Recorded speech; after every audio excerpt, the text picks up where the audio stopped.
నమస్తే. నేను ఇందు. ఉగ్రదాడికి సంబంధించి భారత్‌కి మేమున్నామంటూ రాష్ట్ర అధ్యక్షుడు పుతిన్ మోదీకి ఫోన్ చేసినట్టు తెలుస్తుంది. మరి దీని గురించి మనతో మాట్లాడడానికి retired army officer major Bharat Reddy గారు ఇప్పుడు మనతో ఉన్నారు. నమస్తే సార్. నమస్కారం అండి. సార్ ఇప్పుడు చూసుకుంటే ఉగ్రదాడికి సంబంధించి భారత్‌కి మేమున్నామంటూ మోదీకి పుతిన్ గారు ఫోన్ చేసినట్టు తెలుస్తుంది. సో ఏమంటారు సార్? అంటే రష్యా ఇప్పుడు భారత్‌కి సపోర్ట్‌గా ఉంటుందని చెప్పొచ్చంటారా? నో సీ ఇది ఏదైతే ఇన్సిడెంట్ ఉందో ఇప్పుడు ఇది సార్. 2 దేశాల మధ్య ఉన్న ఇన్సిడెంటేనండి.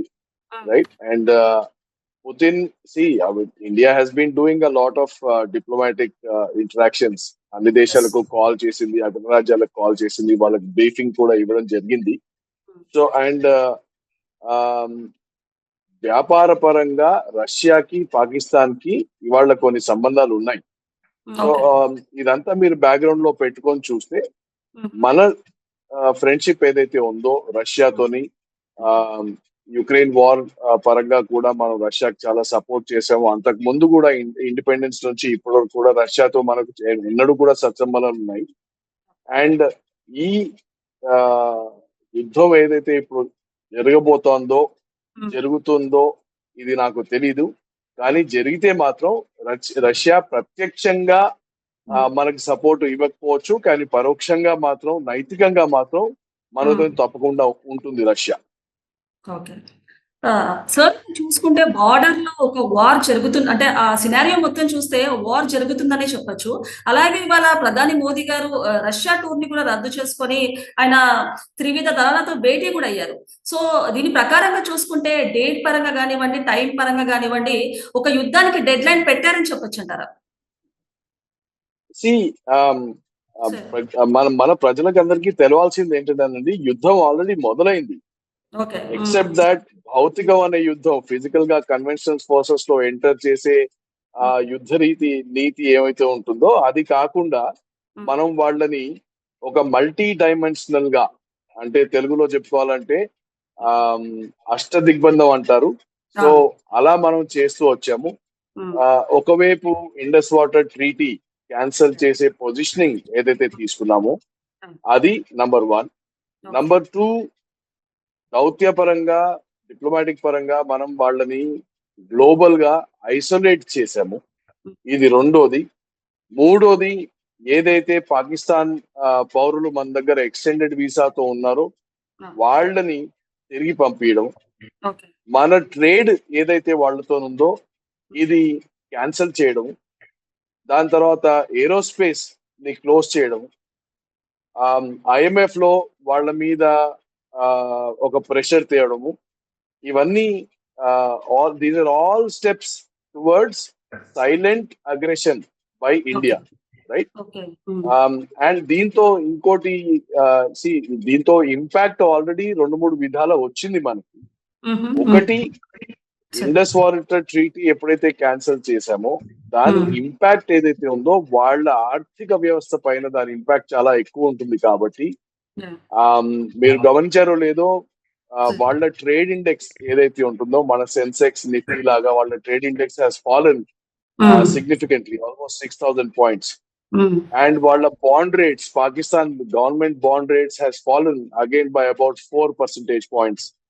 4 percentage points వాళ్ళ గవర్నమెంట్ బాండ్స్ పడితే వాళ్ళకు ఇంటర్నేషనల్ గా గవర్నమెంట్ సెక్యూరిటీస్ ఇచ్చి డబ్బు తెచ్చుకోవడం కష్టం అవుతుంది. సో వాళ్ళని ఆర్థికంగా కూడా మనం టైట్ చేసాం. సో యుద్ధము ఆల్రెడీ మొదలైంది. బాకీ బచావా దేఖో అంటే ట్రైలర్ ఆల్రెడీ మొదలైంది. And main thing will start. That's what I would say. Okay. So ఇప్పుడు చూసుకుంటే అంటే భారత్ అయితే రష్యా సపోర్ట్ ఇస్తుంది. సో ఇదే క్రమంలో పాక్ కి కూడా ఇంకో దేశం కూడా సపోర్ట్ ఇస్తున్నట్టు తెలుస్తుంది మామూలుగా. సో చైనా మరి అంటే వార్ కి సంబంధించి ఆయుధాలు కానివ్వండి, ఇంకేమైనా పరిణామాలు కానివ్వండి, అవన్నీ సప్లై చేయడానికి రెడీ అవుతుందంటారా పాకిస్తాన్ కి? ఓ ఎస్. పాకిస్తాన్ ఎన్నడూ కూడా ఒక పెద్ద దేశం సాన్నిహిత్యం అండ్ ఫ్రెండ్షిప్ లేకుండా ఎప్పుడూ కూడా అడ్వెంచర్ కి తలపడలేదు.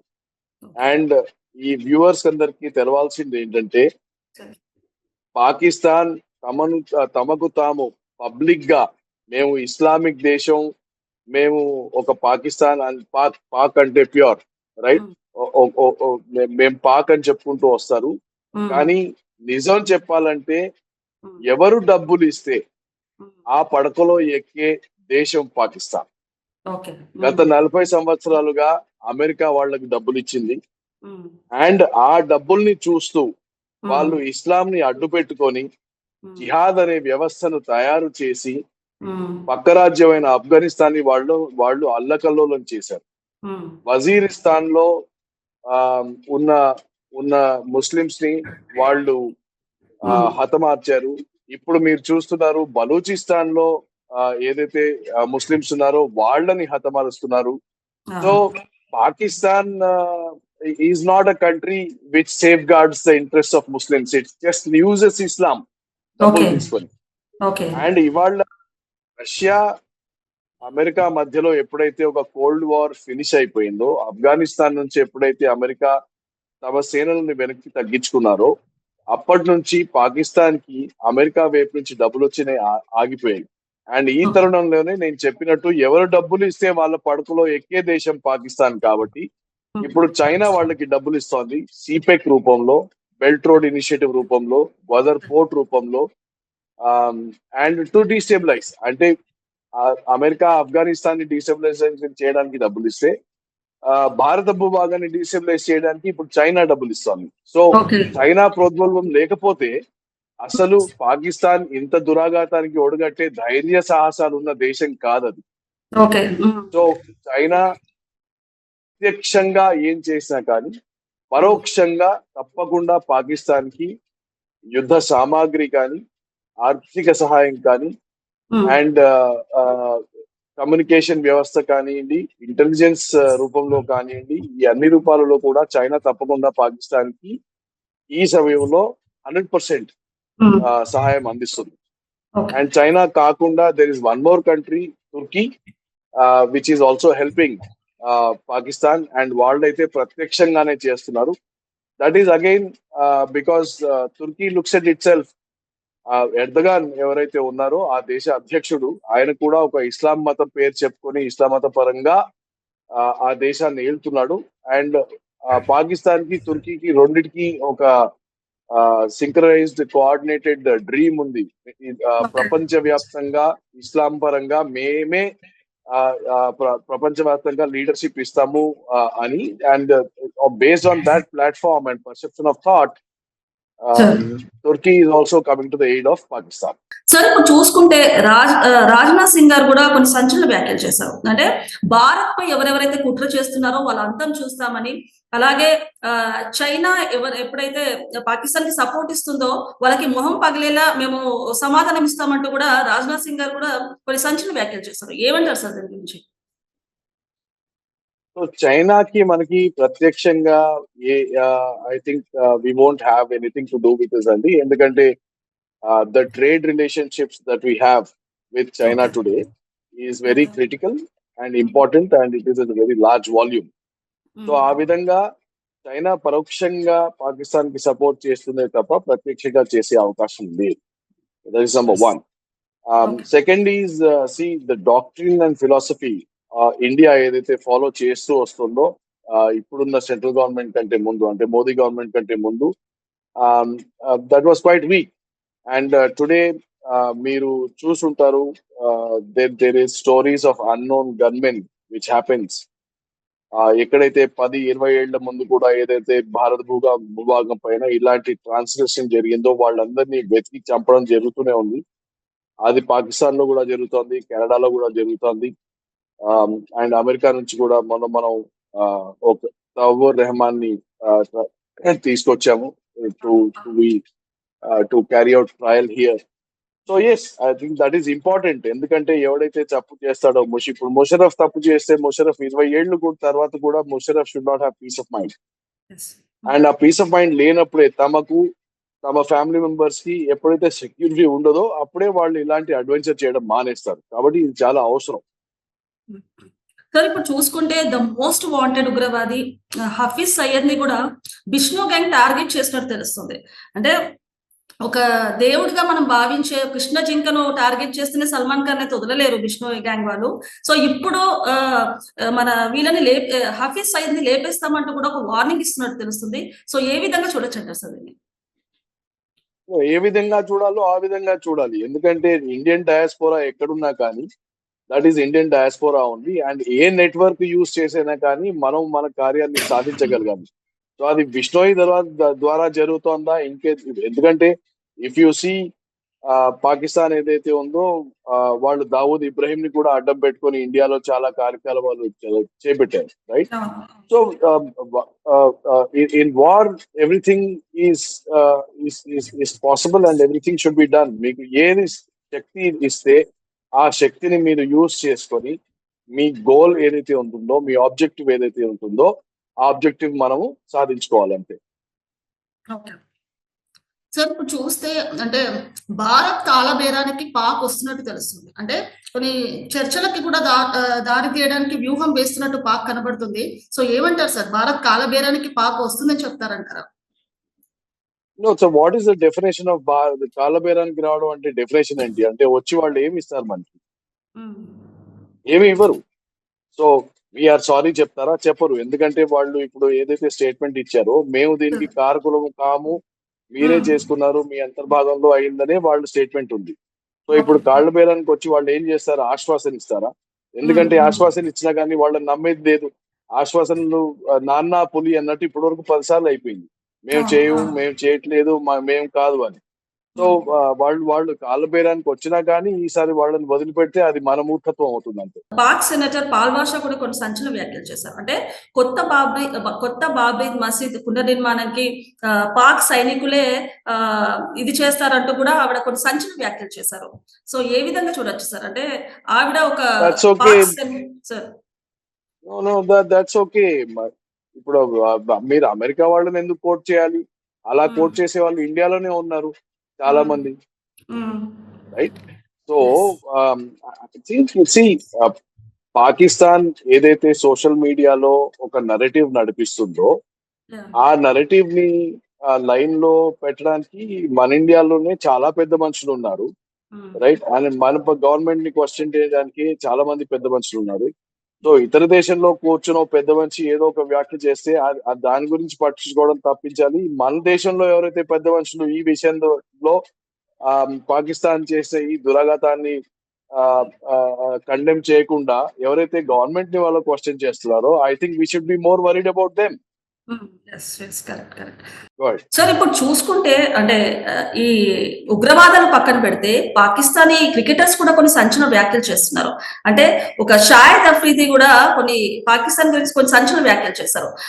భారత్ తన దేశంలోని పౌరులను తనే చంపుకుంటున్నారని, అనవసరంగా ఎలాంటి ఆధారాలు లేకుండా పాకిస్తాన్ ని బ్లేమ్ చేస్తున్నారని, అలాగే మరి క్రికెట్ ని అండ్ రాజకీయానికి దూరంగా ఉంచాలంటూ కూడా షాహిద్ అఫ్రీ కొన్ని కామెంట్స్ చేశారు. సో ఏ విధంగా చూడొచ్చు సార్? అంటే ఉగ్రవాదాలు చేస్తే ఒక రకం అనుకోవచ్చు, క్రికెటర్స్ కూడా ఇలాంటి వ్యాఖ్యలు చేస్తున్నారు సపోర్ట్ చేస్తూ. ఏం అనుకోకండి అమ్మా, నేను కొంచెం తీవ్రంగా దీనికి ప్రతిస్పందిస్తాను. ఎవడైతే ఒక 200 మీటర్ల స్టేడియంలో పుట్టి 200 మీటర్ల పెద్దగా ఉన్న స్టేడియంలో బాల్ బ్యాట్ పట్టుకొని తన జీవితం అంతా సాగించాడో అతడికి 2 దేశాల మధ్యలో ఉన్న కాన్ఫ్లిక్ట్ గురించి అవగాహన ఉండదు, అండర్స్టాండింగ్ ఉండదు, ఎక్స్పర్టీస్ ఉండదు, డబ్బులు తప్ప. నేను మీకు చెప్పాను ఇంతకుముందే, పాకిస్తాన్ డబ్బులు ఇస్తే మంచం ఎక్కే దేశం అది, రైట్? అండ్ ఎప్పుడైతే మీకు 2 దేశాల మధ్యలో అంతర్యుద్ధం జరుగుతుందో, నైతికమైన విలువల మీద జరుగుతుందో, అప్పుడు అసలు ఫస్ట్ ఆఫ్ ఆల్ క్రికెటర్స్ కానీ సినిమా స్టార్స్ కానీ ఎవరైతే 2 దేశాల మధ్యలో ఒక రిలేషన్షిప్ కి సంబంధం లేని ఈ క్షేత్రాలు ఎవరైతే ఉంటాయో, Shahid Afridi might be an expert in cricket. He should get himself limited to cricket. Ball ఎలా తయారు చేయాలి, బాల్ ని సీమ్ గా ఎలా పెట్టాలి, బాల్ ఎలా కొట్టాలో అడగండి షాహిద్ అఫ్రీదిని. దేశం ఎలా నడపాలో చెప్పొద్దు, అడగద్దు కదా Shahid అఫ్రీదిని.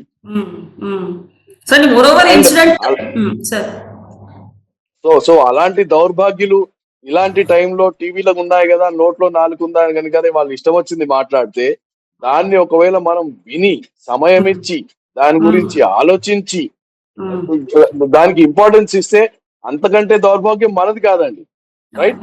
Yes yes. Yeah, so so I don't ఇప్పుడు think you should give any importance to any of these idiots. Correct. Idiot he is. He might be a great cricketer, right? Right? Whoever But it in is. a larger sense, yes. But in a larger sense, they are still idiots. So ఇప్పుడు అంటే పాకిస్తాన్ వాళ్ళు ఇలాంటి వ్యాఖ్యలు చేస్తుంటే మన ఇండియాలో ఉంటూ మన భారతదేశంలో ఉంటూ అస్సాం ఎమ్మెల్యే కానివ్వండి, లేకపోతే కర్ణాటక సీఎం సిద్ధరామయ్య గారు కూడా పాకిస్తాన్ కి సపోర్ట్ చేస్తూ మాట్లాడారు. అంటే అస్సాం ఎమ్మెల్యే కూడా పాకిస్తాన్ కి సపోర్ట్ చేశారు, ఆయన కూడా అరెస్ట్ అయ్యారు. సిద్ధరామయ్య గారు కూడా అంటే ఇట్లాంటి సిచ్యువేషన్ లో మోదీ గారికి ఒక అన్కండిషనల్ సపోర్ట్ ఇవ్వాలి యాక్చువల్ గా. అలాంటిది ఒక సీఎం పోస్ట్ లో ఉండి కూడా ఆయన కొంచెం యాంటీగా మాట్లాడారు.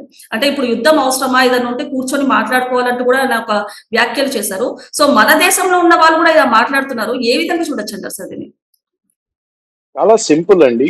మన దేశంలో పాలిటిక్స్ లో ఇరువైపులా రెండు రెండు రెండు రకాలుగా 3 రకాలుగా పర్స్పెక్టివ్స్ ఉండడం సహజం.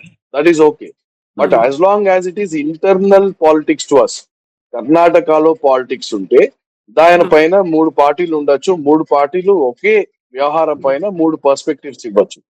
కానీ ఏ రోజైతే అది ఒక దేశ ఉనికి గురించి ఒక ప్రశ్న వస్తుందో, ఒక దేశంగా మన మీద భౌతిక దాడి జరుగుతుందో, ఒక దేశంగా మన పౌరుల మీద ఎన్నడైతే మన పొరుగు దేశం మన మీద దాడి చేసి మన సిటిజన్స్ ని ఎగ్జిక్యూట్ చేస్తుందో, then the leaders need to choose.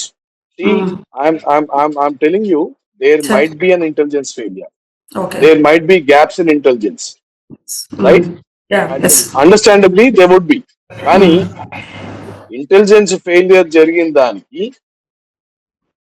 దానికి ఎంక్వైరీ కోసము ఇప్పుడు పబ్లిక్ స్టేట్మెంట్ ఇవ్వాలా, లేక మనం అందరం ఒక దేశం లాగా ఒకటై నిలబడి మనం పాకిస్తాన్ కి ఒక గట్టి ప్రతిస్పందన ఇవ్వాలా? This choice is with the leader, not with anybody else. And ఒకవేళ ఈ లీడర్స్ ఇవాళ మన దేశం కొరకు నిలబడలేక ఇవాళ కూడా మన దేశంలో ఒక డివిజన్ తెచ్చి ఏవైతే మన ఫాల్ట్ లైన్స్ ఉన్నాయో మతపరంగా, రాష్ట్రపరంగా, పొలిటికల్ పరంగా, కుల పరంగా, రీజన్ పరంగా, లాంగ్వేజ్ పరంగా ఇప్పుడు కూడా వాటిని ఎత్తి చూపిస్తే that shows the lack of maturity of these leaders and why they should not be our leaders. Everything cannot be taken for political advantage. Sometimes you need to stand up for your country. Yes, sir. And it is unfortunate that we have these people who are not standing up for our country at this point in time. ఇది అయిపోయాక తప్పకుండా మీరు parliament కి వెళ్ళి questions race చేయండి, enquiry పెట్టండి, ఆ gap analysis చేయండి. అది important. Head should roll for failure of intelligence also. But this is not the time. It is all about timing. This is not the time. This is the time everybody should say, we will handle Pakistan in the right and proper way. So దీనికి ఒక inspiration గా మనం కాశ్మీర్ లో ఒక ముస్లిం కూడా దాడి జరిగేటప్పుడు వాళ్ళని గాయపడిన వాళ్ళని కూడా దగ్గర తీసుకొని వాళ్ళకి ఫస్ట్ ఎయిడ్ చేసినట్టు తెలుస్తుంది. అంటే అలాంటి రియల్ ముస్లిమ్స్ ఉన్నారు, రియల్ కాశ్మీరీస్ కూడా ఉన్నారని చెప్పుకోవచ్చు దీనికి ఇన్స్పిరేషన్ ఒకవేళ చూసుకుంటే గనక. దాంట్లో ఏమాత్రం డౌట్ లేదండి.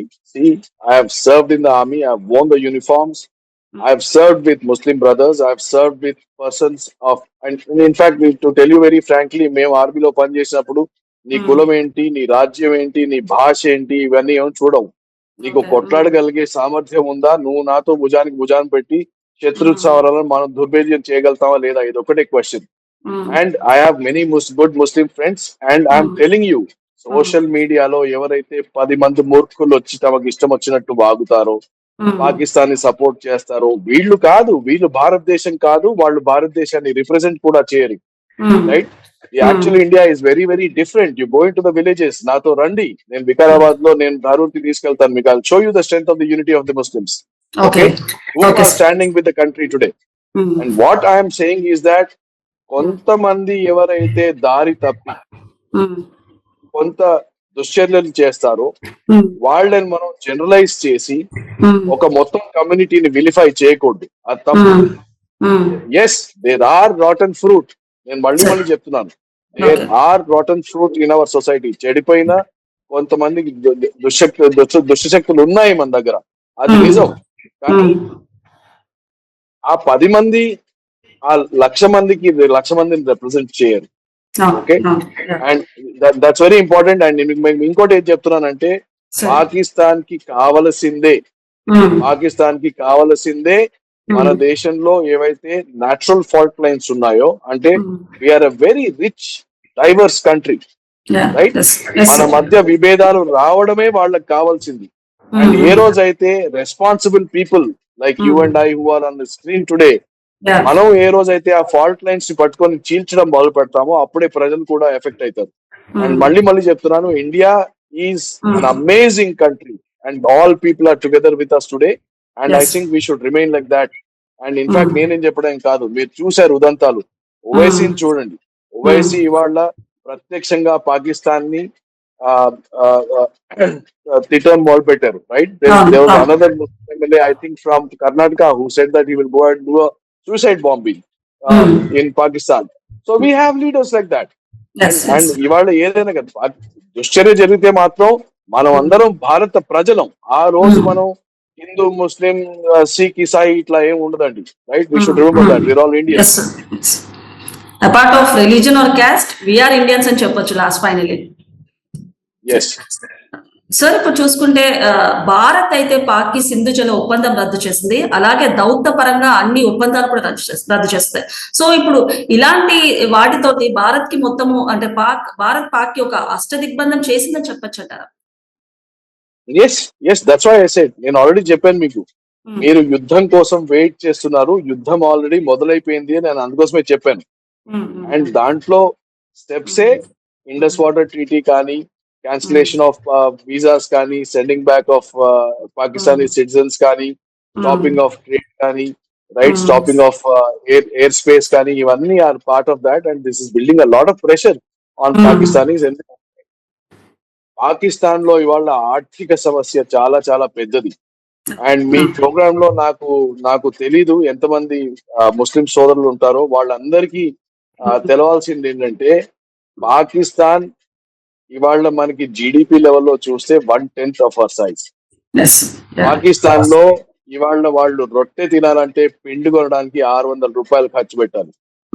గ్యాస్ వదిలిపెట్టండి, ఇంటికి వచ్చే గ్యాస్ సిలిండర్, గ్యాస్ సబ్సిడీ వదిలిపెట్టండి. ఎవరైతే మన పొలిటీషియన్లు దాని గురించి మాట్లాడతారో, పాకిస్తాన్ లో ఇవాళ కూడా వంట చాలా మటుకు కిరోసిన్ మీద నడుస్తుంది. కిరోసిన్ లీటర్ కొనాలంటే 500 రూపాయలు. గుడ్లు కొనాలంటే 350 రూపాయలు. ఇది పాకిస్తాన్ పరిస్థితి. ఇంకో పక్క బలూచిస్తాన్ లో పాకిస్తాన్ లక్షల మంది ముస్లింలను హతమార్చారు. బలూచిస్తాన్ లో లక్షల మంది మాయమైపోయారు ఇళ్లలోంచి. There's a list of Pakistan Baluchi Muslims who are missing, youngsters in Pakistan. Same thing is happening on the borders of Afghanistan up north also, right? So people need to know, the Indians need to know this. Villandaru Pakistani, but Islam is Pak, ante Islam is pure. Pakistan is napak. Pakistan is not pure. Okay. So ఇప్పుడు చూసుకుంటే Bharat Pak navigation shock కూడా ఇచ్చింది. అంటే national global satellite system అడ్డుకునేందుకు జామర్ను కూడా ఏర్పాటు చేసింది. So ఇది ఏ రకంగా వాళ్ళకి మైనస్ అవ్వచ్చు అని చెప్పచ్చు sir? So there are several systems అండి ఫర్ నావిగేషన్. మనకి ఎయిర్ క్రాఫ్ట్ కూడా, ఆ తర్వాత నౌకలకు కూడా there is a GPS system which is used. Then there is something called as Navic Indian, దాని తర్వాత ఒక రష్యన్ సిస్టమ్ ఉంటుంది, నావిగేషన్ సిస్టమ్. ఇలా 3-4 శాటిలైట్ బేస్డ్ నావిగేషన్ సిస్టమ్స్ ఉంటాయి. అండ్ వాళ్ళ ఎయిర్ ఫోర్స్ కానివ్వండి, వాళ్ళ మిసైల్ సిస్టమ్స్ కానివ్వండి, వాళ్ళ నేవల్ షిప్స్ కానివ్వండి, ఇవన్నీ కూడా they depend on these navigation systems. ఇవాళ మన రేడార్స్ తో మనం ఆ జామింగ్ స్టార్ట్ చేసాము. అది దట్స్ అ డిఫెన్సివ్ చర్య కూడా. ఎందుకంటే వాళ్ళు ఒకవేళ కొంచెం అడ్వెంచరస్ అయ్యి మిసైల్స్ లాంచ్ చేద్దాం అనుకుంటే కూడా, ఎయిర్ ఫోర్స్ రైడ్స్ చేద్దాం అనుకుంటే కూడా, దానికి ఈ నావిగేషన్ సిస్టమ్స్ క్లోజ్ డౌన్ చేస్తే వాళ్ళ అక్యురసీ ఏదైతే ఉందో అది తగ్గిపోతుంది. So that's more of defensive activity which we're doing right now. Sir, ఇప్పుడు చూసుకుంటే సర్జికల్ స్ట్రైక్ ఇండియాకి ముందున్న బెస్ట్ ఆప్షన్ అని చెప్పొచ్చా, లేకపోతే ఇంతకైనా మెరుగైన ఏమన్నా వ్యూహం ఉందని చెప్పొచ్చా ఇండియాకి? లేదండి. So surgical strike is done and dusted. What I mean to say is, మీకు ప్రత్యర్థి ఎప్పుడైతే మీ దగ్గరకు వచ్చి లాస్ట్ టైం చేశాడో అప్పటి వరకు మనం ఒక సర్జికల్ స్ట్రైక్ పెద్ద లెవెల్లో పబ్లిక్ లో చెప్పి చేయలేదు కాబట్టి ఆ టైంలో సర్జికల్ స్ట్రైక్ చేస్తే దాంట్లో ఒక సర్ప్రైజ్ ఉంటుంది, స్పీడ్ ఉంటుంది, అండ్ దానికి ఇంపాక్ట్ ఉంటుంది. దానికి ప్రత్యర్థి రెడీగా లేదు కానీ మనం సర్జికల్ స్ట్రైక్ చేసే అవకాశం ఇప్పుడు ఎక్కువైంది కాబట్టి enemy is already ready for it. తను దానికి రెడీగా ఉన్నాడు. మనం సర్జికల్ స్ట్రైక్ చేసే అవకాశం ఉంది కాబట్టి అట్లాంటి టైం సర్జికల్ స్ట్రైక్ చేయడంలో ఏమీ ఉండదు, ఇంపాక్ట్ కూడా ఉండదు. So I think we will do something different, something more and something more permanent. That's what I can say at this point in time. Okay సరే, అంటే నాడు బాలకోట్ ఘటన తర్వాత 12 రోజులకి ఇండియా సర్జికల్ స్ట్రైక్ చేసింది, కానీ నేడు పలు అంశాలను పరిశీలిస్తుంది. ఎందుకంటారు సార్? రీజన్ ఏంటంటారు? No, that's what I'm saying. So ఇప్పుడు ఏదైతే జరుగుతోందో ఇది పాకిస్తాన్ రచించిన వ్యూహం. ఇది గుర్తుంచుకోండి. ఫస్ట్ పాకిస్తాన్ వ్యూహాత్మకంగా అన్ని ఆప్షన్స్ బేరీజు వేసి ఆ తర్వాత పహల్గామ్ అనే చర్యని స్టార్ట్ చేశారు. అంటే initiative first step is with Pakistan. And వాళ్ళు ఆ దుశ్చర్య చేస్తే మన దగ్గర ఏమేమి ఆప్షన్స్ ఉంటాయి అనే బేరీజ్ కూడా వాళ్ళు ఆల్రెడీ వేసుకొని ఉంటారు. దాంట్లో సర్జికల్ స్ట్రైక్ అనే ఆప్షన్ కూడా ఉంటుందని తెలుసు. వాళ్ళు దానికోసం ప్రిపేర్డ్ గా ఉన్నారు. సో ఎప్పుడైతే ఎనిమి గీసిన వ్యూహంలో మనం ఎదురు దెబ్బ తీయాలో అప్పుడు ప్రత్యర్థికి కావాల్సిన టైంలో ప్రత్యర్థికి కావాల్సిన లొకేషన్ లో మనం ప్రతిచర్య తీసుకోవాలి. మనం ఎన్నడూ కూడా ప్రతిస్పందిస్తే ఆ ప్రతిస్పందన ఎలా ఉండాలంటే Pakistan should be completely taken by surprise at the activity that we take. IWT is that. వాళ్ళు అనుకోలేదు మనం ఐడబ్ల్యూటీని క్యాన్సిల్ చేసే దూరం వెళ్తామని అనుకోలేదు. మిగతా 4-5 చర్యలు మీకు చెప్పింది కూడా నేను మీకు చెప్పినవి కూడా వాళ్ళు అనుకోనివి అవన్నీ. ఎప్పుడు కూడా ప్రత్యర్థి అనుకోని విధంగా దెబ్బ కొట్టాలి, కానీ వాడు ఏదైతే ఊహిస్తున్నాడో మనం దాంట్లోకి వెళ్తే దెన్ మనం వాడు చేసిన వ్యూహంలో మనం ఆ ఊబిలో కూరుకుపోతాం.